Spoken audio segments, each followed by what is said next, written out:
So the first thing we want to talk about is online directories. And these are sort of the modern day version of the Yellow Pages. They're a resource where you can list your basic business information, the name, address, and phone number. So there's a ton of these directories out there. You could probably submit your listing to one every day for the rest of the year and still not hit them all. But many of these have very low traffic, and people may never see your listing there. So we wanted to point you to the two biggest ones that we think you should go after, and those are Yelp and Google. Google has a service called Google Plus, and Google Plus has their Google Plus local listings. Now, when you're submitting your business information to these services, consistency is the key. Making sure that you submit your business name exactly the same in every one of these directories, making sure that your address is exactly the same in every one of these, and your phone number as well. The reason that this is important is that the search engines actually refer to these local directories to find businesses. And so the more consistent you are through all of these, the more positive the search engines can be that they're looking at one specific business. There might be businesses out there that have a similar name or other businesses that are similar to yours in the area. So making sure that they can identify definitively who you are raises that confidence level, and that'll benefit you in the search engines.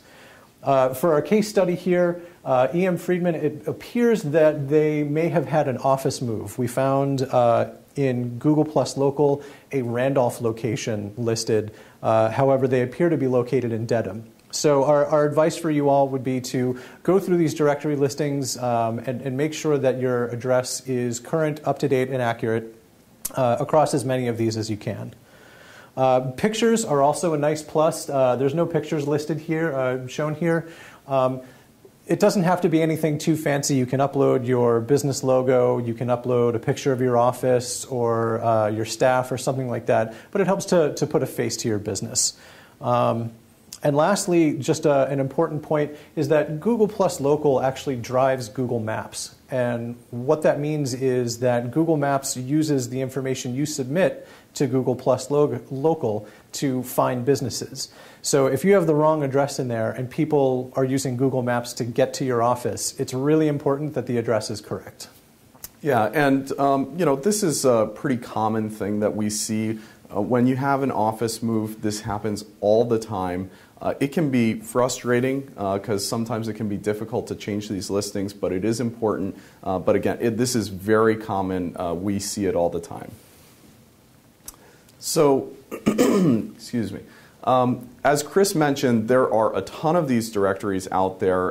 Which ones should you actually be going after, and where do you find them? We wanted to show you this resource. This is a great free website you can go to, getlisted.org. And they're going to ask for the name of your business and your zip code. You put it in. We've done that here for E.M. Friedman. And they're going to not only tell you where you have potential problems that you want to check on, they're going to tell you where to go to fix those problems. So you can see here they're showing the Dedham location. And then because the location is in Dedham, they're not being found in a lot of these other directories, probably mostly because of that address mismatch. So you can go in, check these off, and they're going to kind of prioritize those top directories for you. So go check it out. It's a quick, easy, free tool to use.